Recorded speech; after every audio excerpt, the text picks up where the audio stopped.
He's called her stupid AOC and says she has a low IQ. A former president publicly demanding a sitting congresswoman take an intelligence test. This isn't just another political spat. This is a calculated shot in a long-running war of words between two of America's most polarizing figures. But what happens when we peel back the insults? What is this IQ debate really about? Is it a genuine question of intelligence or a symptom of a much deeper political strategy? In this video, we're going to dissect the explosive claims from both sides. We'll explore the history of their rivalry, the strategy behind the attacks, and what this whole feud truly reveals about the state of American politics today. Let's get into it. The latest chapter in this saga kicked off when Donald Trump, talking to reporters, took direct aim at Representative Alexandria Ocasio-Cortez and her colleague, Representative Jasmine Crockett. And he didn't mince words. AOC, look, I think she's very nice, but she's very low IQ, and we really don't need low IQ, Trump stated. He didn't stop there, immediately roping in another prominent progressive voice. Between her and Crockett, we're going to give them both an IQ test to see who comes out best, he declared. To back up this pretty unprecedented challenge, Trump offered up his own credentials. Now, I took my test. I took a real test at Walter Reed Medical Center, and I aced it. I got every one of those questions right. Now it's time for them to take a test. This is where the story gets interesting. The test Trump referred to was something he took back in 2018 during his presidency, the Montreal Cognitive Assessment, or MOCA. His physician at the time, Ronnie Jackson, confirmed Trump got a perfect 30 out of 30. But here's the critical part. The MOCA is not an IQ test. It's a 10-minute screening tool doctors use to spot signs of cognitive decline from things like dementia, mostly in older patients. The tasks include drawing a clock, naming animals, and remembering a few words. So while Trump boasted of acing it, medical experts point out the perfect score is actually expected for a healthy person and says nothing about having a high IQ. This context is vital because it shifts the whole thing from a real debate about intelligence to a piece of political theater. Trump's challenge was less about finding the smartest politician and more about creating a spectacle that frames his opponents as intellectually inferior. And the targets weren't chosen by accident. Ocasio-Cortez and Crockett are outspoken, progressive women of color who have consistently challenged Trump, making them high-value targets in a culture war. This IQ debate didn't come out of nowhere. It's the boiling point of years of tension between two media masters who represent polar opposite ends of the political spectrum. Their feud is a recurring drama in modern politics, a clash of personality, ideology, and style. As two native New Yorkers, they both seem to have an instinct for how to get under each other's skin. The fight has mostly played out on social media and in news clips. Trump has repeatedly called AOC stupid AOC and one of the dumbest people in Congress. These attacks often come right after she challenges him, like when she called for his impeachment after military strikes in Iran. In one instance, after she accused him of betraying the American people, Trump shot back on Truth Social, telling her to go back home to Queens and straighten out her filthy, disgusting, crime-ridden streets. Ocasio-Cortez, for her part, has never backed down. While she was born in the Bronx, she grew up in a suburb before returning to the Bronx after college. She often uses her Bronx identity to push back against Trump, who is famously from Queens. In response to his "go back home" comment, she reportedly retorted on X, "I'm a Bronx girl. You should know that we can eat Queens boys for breakfast," respectfully. She has bluntly called him a racist and has said that he has given a voice to it and expanded it. This back and forth shows the core dynamic. Trump launches a personal insult and AOC parries not by accepting his terms, but by redirecting the focus back to policy or using the attack to boost her own brand as a tough fighter. When he called her stupid AOC, she sarcastically replied on social media, "Mr. President, don't take your anger out on me. I'm just a silly girl. Take it out on whoever convinced you to betray the American people and our Constitution." The feud has even pulled in Trump's family. Ivanka Trump once criticized AOC's Green New Deal, saying, "I don't think most Americans in their heart want to be given something." AOC, who worked as a bartender before politics, shot back. "As a person who actually worked for tips and hourly wages in my life, I can tell you that people want to be paid enough to live." Each one of these jabs hardens the battle lines and electrifies their supporters, turning political disagreements into a deeply personal saga. To really get what's going on here, you have to look past the insults and see the strategy behind them. It's a classic case of argument versus counter-argument, except they're not even arguing about the same thing.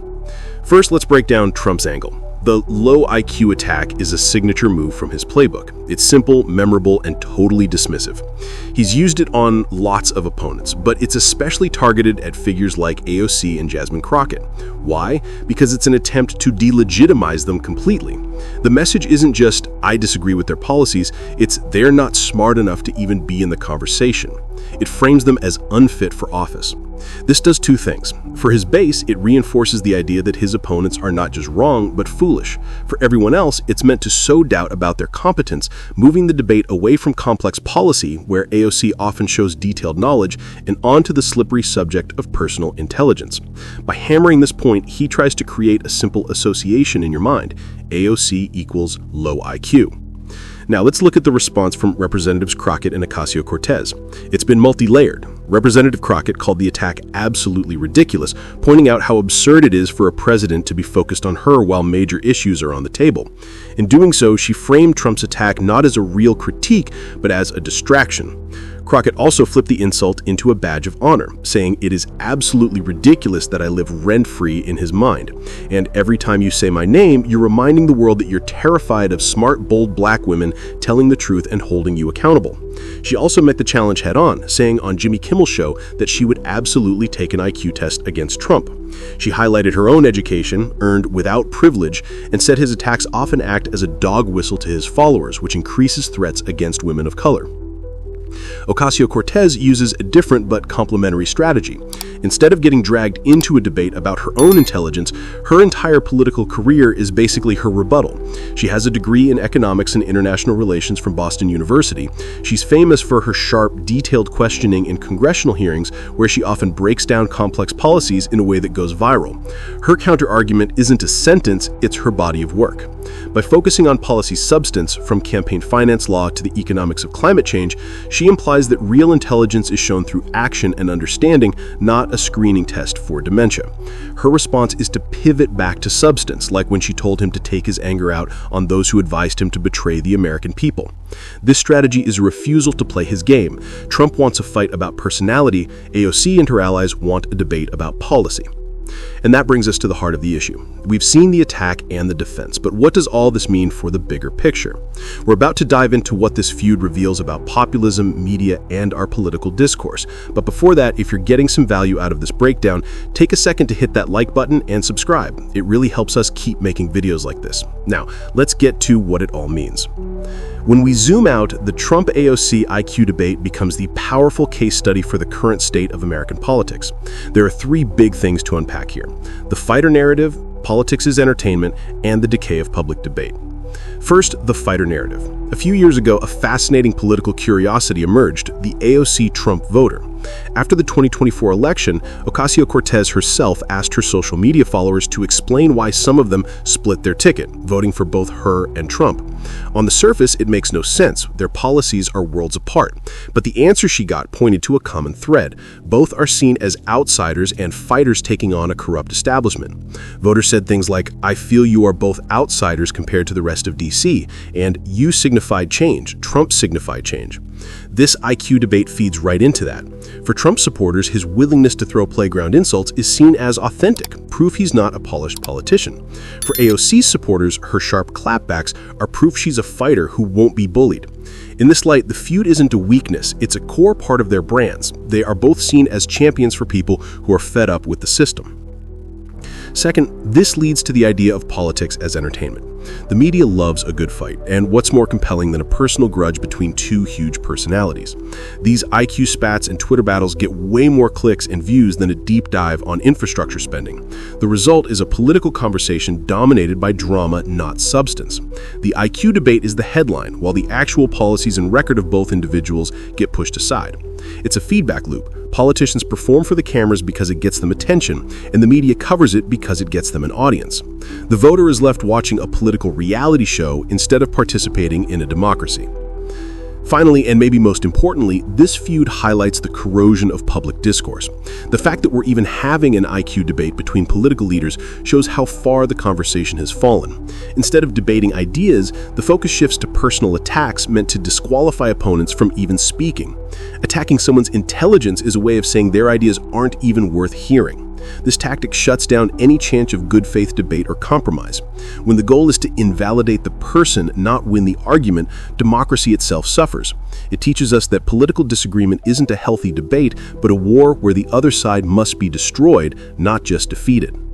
So what's the takeaway here? The Trump-AOC IQ debate wasn't really about intelligence. It's a masterclass in political branding and media strategy.